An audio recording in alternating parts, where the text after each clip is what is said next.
1700년대로 넘어가면서 영국이 결국 바다의 패권을 빼앗아 오게 되고, 그 뒤로 유럽 대륙에서는 영국을 막아서는 또 하나의 나라가 나타나게 되었으니 그 주인공이 바로 유럽에 떠오르는 태양이었던 것이죠. 자, 이 1700년대 영국과 정말 여러 번 자주 만나서 싸우게 되는데, 크게 봤을 때는 총 5번 정도 맞붙게 되거든요. 그 중에서도 가장 중요한 전쟁 2개를 꼽으라고 하면 3번째 붙었던 전쟁인, 그리고 마지막 5번째 붙었던 전쟁인 그 유명한 나폴레옹과의 전쟁이라고 할 수 있습니다. 자, 그래서 이렇게 치열하게 전 세계를 중심으로 동시다발적으로 일어났던 결과는 어떻게 되었을까요?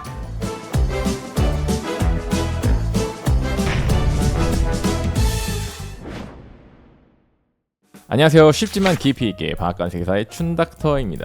자, 영국은 과연 어떻게 세계를 지배할 수 있었을까요? 그리고 그들은 왜 해가 지지 않는 제국으로 불리웠을까요?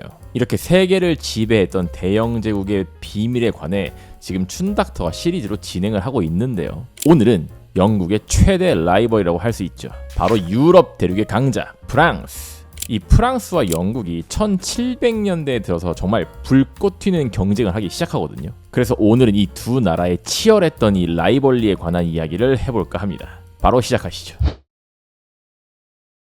자, 1492년에 콜럼버스가 신대륙을 개척한 이래 유럽은 본격적으로 대항해 시대에 돌입하게 됩니다. 그리고 시간이 흐르면서 유럽의 각 강대국들은 이 바다의 패권을 차지하기 위해 치열하게 경쟁을 하게 되는데요. 일단 가장 초반이었던 1500년대에는 신대륙 개척에 앞장을 섰었던 이 스페인과 포르투갈이 패권을 가져가게 됩니다. 하지만 1600년대에 들어서면서 금융을 발전시켰던 상인들의 나라 네덜란드가 그 왕자를 잠시 차지했었고요. 그렇지만 1700년대로 넘어가면서 영국이 결국 바다의 패권을 빼앗아 오게 되고, 그 뒤로 유럽 대륙에서는 영국을 막아서는 또 하나의 나라가 나타나게 되었으니 그 주인공이 바로 유럽에 떠오르는 태양, 프랑스였던 것이죠. 왜냐하면 당시 중세 유럽을 지배했던 종교가 기독교였는데, 그 기독교가 둘로 나뉘어서 서로 미친 듯이 갈등하고 싸우는 그런 시점이었거든요. 이렇게 굉장히 혼란의 도가니탕과 같은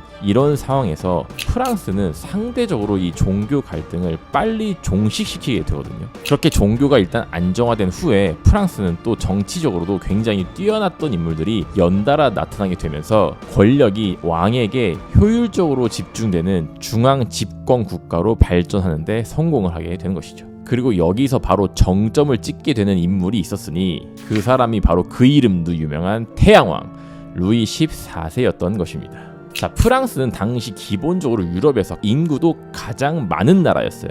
게다가 식량에 있어 가장 중요한 농사를 지을 수 있는 비옥한 토지도 아주 많이 갖고 있었던 그런 나라죠. 쉽게 말해 기본적으로 이 하드웨어가 다른 타 국가들에 비해서 어나더 레벨이었다는 이야기인데요. 태양왕 루이 14세까지 등장을 하게 되면서 말 그대로 프랑스는 완전 고속 성장을 하게 되는 그런 나라가 되었던 것이죠.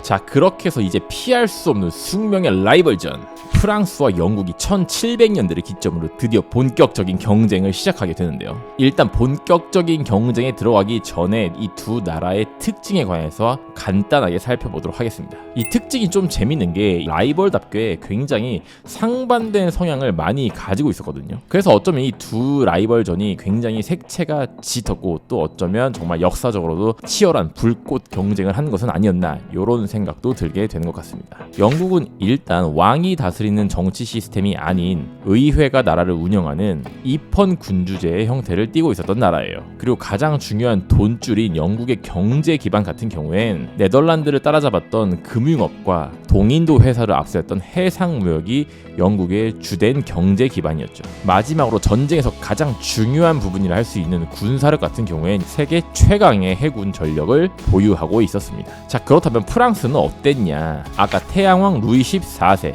이 절대 왕정의 표본이라 할 수 있는 나라가 바로 프랑스였던 것이죠. 그리고 경제 기반 같은 경우에도 프랑스는 굉장히 넓은 땅과 비옥한 토지가 있었기 때문에 농업 생산력이, 그리고 국민들이 그걸 통해서 내는 세금이 핵심 돈줄이었다고 할 수 있습니다. 마지막으로 군사력 역시 프랑스는 넓은 땅과 많은 인구수가 기반이었기 때문에 유럽 최강의 육군 전력을 자랑하고 있었죠. 자, 이렇게 서로 정말 상반된 성향을 가진 두 나라의 치열했던 경쟁은 과연 그 결과가 어떻게 되었을까요?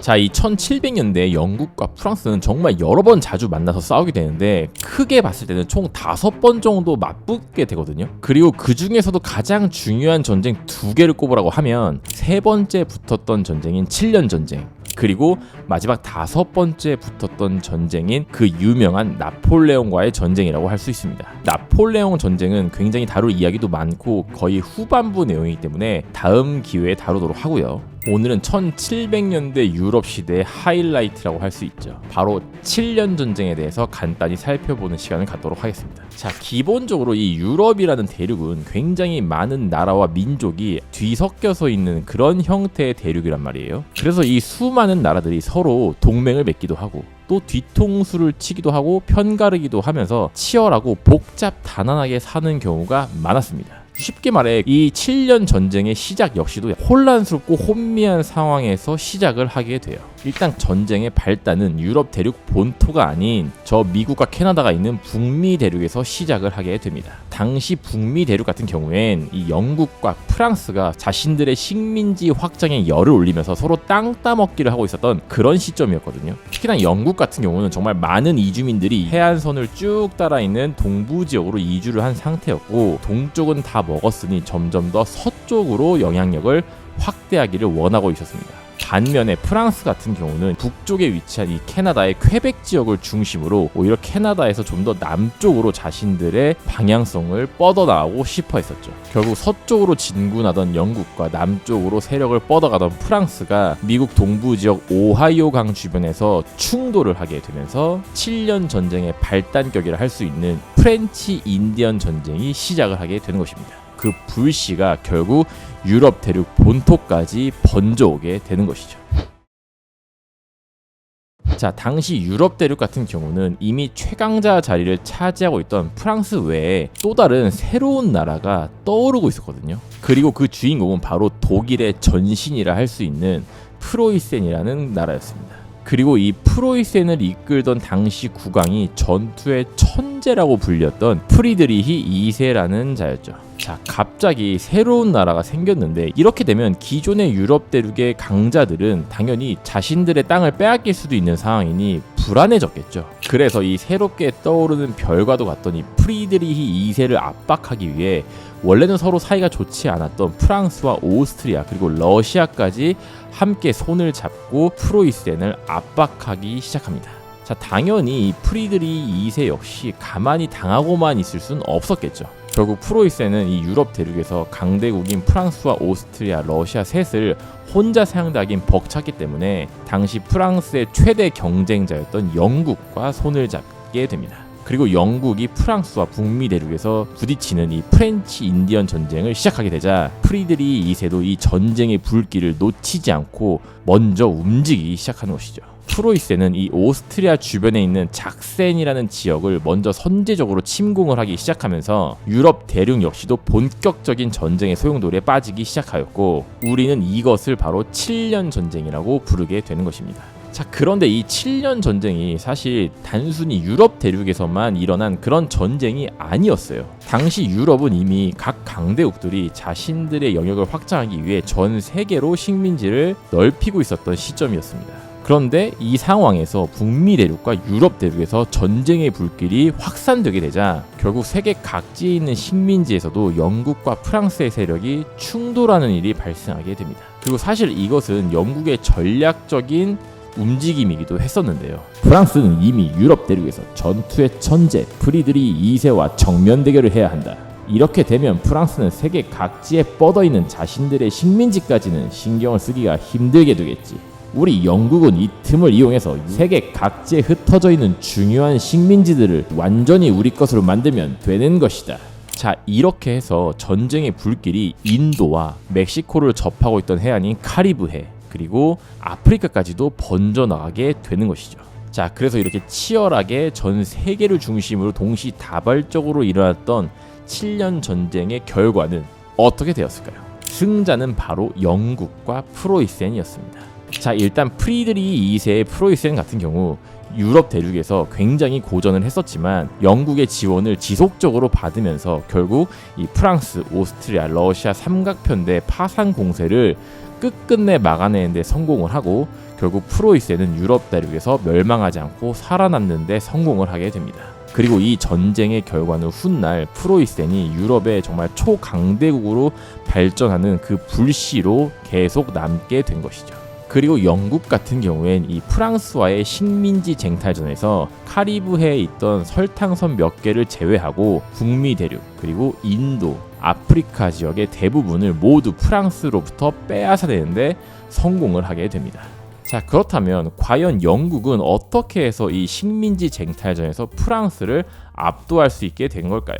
여러 가지 이유가 있을 수 있겠지만 일단 첫 번째로 영국 최강의 전력이라 할 수 있었던 해군의 활약을 꼽을 수 있습니다. 이 7년 전쟁의 특징이 세계 각지에서 동시다발적으로 전투를 해야 하는 상황이었기 때문에 영국의 해군은 이 7년 전쟁 내내 바다를 누비면서 이 프랑스의 보급로는 모두 차단을 하고 자신들의 보급로는 계속 활성화를 시켰거든요. 그리고 두 번째는 바로 영국은 금융업에 있어서도 가장 앞서갔던 나라였단 말이에요. 때문에 전쟁이 길어져도 이 신용이 높은 장기 국채를 지속적으로 발행하면서 영국은 계속해서 돈을 마련할 수가 있었던 것이죠. 하지만 프랑스 같은 경우는 상대적으로 금융이 약했기 때문에 자신들의 농업 생산력과 국민들에게 쥐어짠 세금으로 버틸 수밖에 없었는데 이것은 당연히 시간이 지나면 바닥이 났겠죠. 그래서 이 전의 전쟁에서도 프랑스는 영국에게 시간이 지날수록 밀릴 수밖에 없었습니다. 그리고 마지막 세 번째 이유는 바로 식민지의 네트워크가 그 요인이었는데요.